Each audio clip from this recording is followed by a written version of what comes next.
Welcome back. It's time for sports.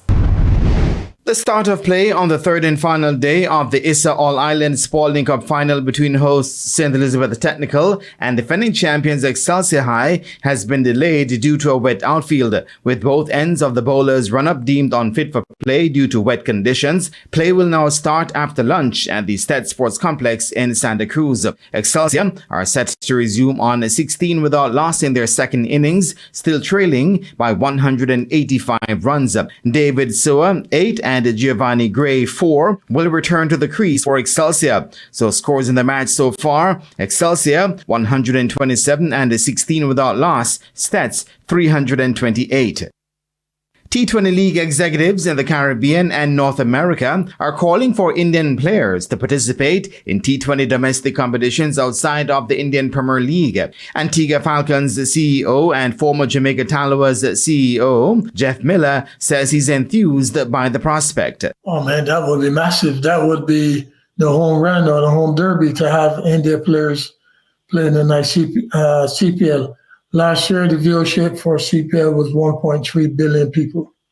That's a huge number for a tournament of this stature. Bringing in a Kohli or any top Indian player, you can imagine what the viewership. You bring in another billion people out of India to watch CPL.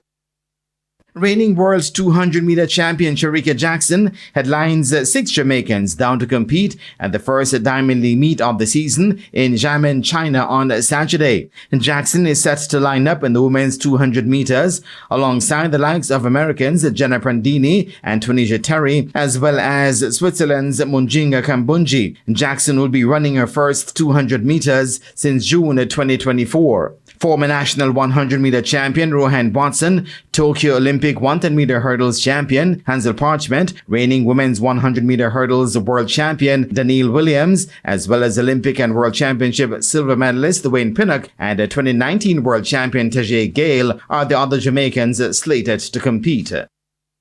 Leaders Mount Pleasant FA suffered their 4th defeat of the season as they went down 2-1 to defending champions Cavalier in the lone Jamaica Premier League game on Thursday at the Edward Seaga Sports Complex. And Dwayne Atkinson put Cavalier ahead in the 10th minute. But Odin Pennycook answered in minute 24 for Mount Pleasant. However, defender Richard King got all 3 points for Cavalier in added time. I thought we could have done better in some respect, like the goal that we conceded. That was just a schoolboy goal to concede.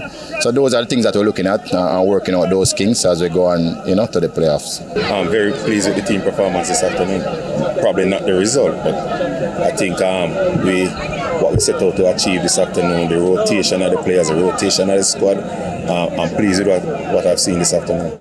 Mount Pleasant on 87 points are automatically through to the semi-finals. However, Cavalier, who moved to 66 points, could miss out on the final automatic semi-final spot even if they win their remaining 2 matches, as 6 points would take them to 72 points, and that's what Montego Bay United currently have from 37 matches.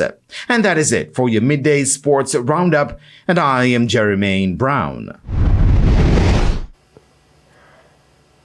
And that's the midday news. I'm Shamela Pullen. Join us at 7 for Primetime News. On behalf of the news, sports, and production teams, good afternoon.